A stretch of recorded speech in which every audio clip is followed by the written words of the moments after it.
Baiklah, perkenalkan nama saya Febiola Lokas dari kelas 4 TI 1. Di sini saya akan menjelaskan tentang struktur data array.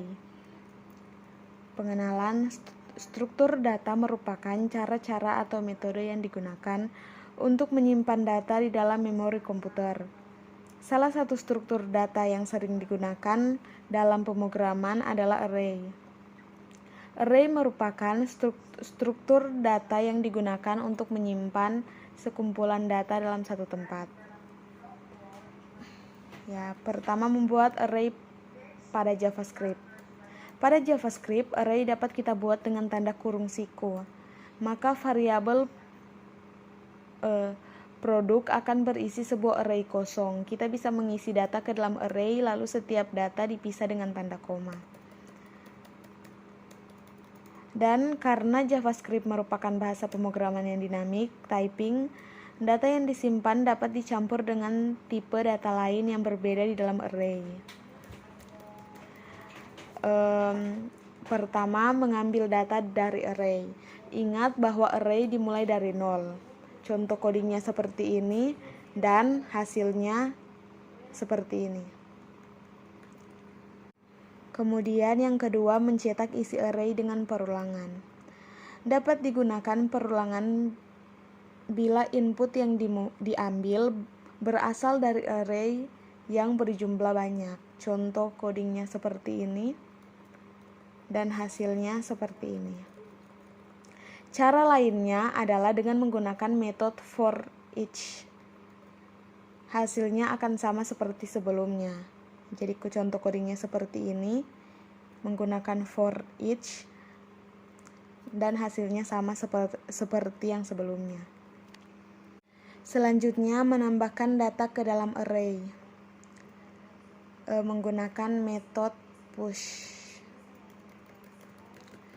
Solusi masalah sebelumnya adalah dengan menggunakan metode push.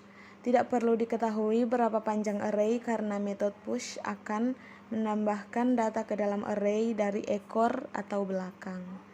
Contoh codingnya seperti ini dan hasilnya seperti ini. Selanjutnya, menghapus data dari depan. Kita juga dapat menghapus data dari depan dengan menggunakan metode shift. Contoh codingnya seperti ini dan hasilnya seperti ini. Maka data yang terhapus adalah mawar. Selanjutnya, menghapus data pada indeks tertentu. Apabila kita ingin menghapus data pada indeks tertentu, maka fungsi atau metode yang digunakan adalah split. Mohon maaf jika salah penyebutannya. Fungsi ini memiliki dua parameter yang harus diberikan. Yang pertama, indeks dari data di array yang ingin dihapus. Kedua, total jumlah data yang dihapus dari indeks tersebut. Contoh codingnya seperti ini. Apabila total tidak diisi, maka semua data dari indeks yang terpilih akan dihapus. Dan hasilnya seperti ini. Selanjutnya, metode-metode array.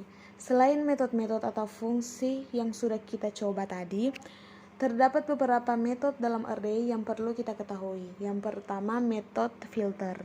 Metode filter berfungsi untuk menyaring data dari array. Contoh codingnya seperti ini.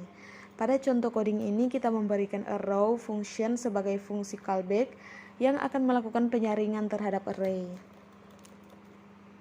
Dan hasilnya seperti ini. Yang kedua, metode includes. Mohon maaf. Metode ini berfungsi untuk mengecek apakah sebuah data ada di dalam array atau tidak. Contoh codingnya seperti ini dan hasilnya seperti ini. Yang ketiga adalah metode sort. Metode sort berfungsi untuk mengurutkan data pada array. Contoh codingnya seperti ini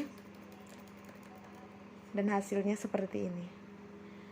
Terima kasih, mohon maaf jika masih banyak kesalahan kata atau penyebutan, mohon dimaafkan. Sekian dari saya dan saya ucapkan sekali lagi banyak-banyak terima kasih.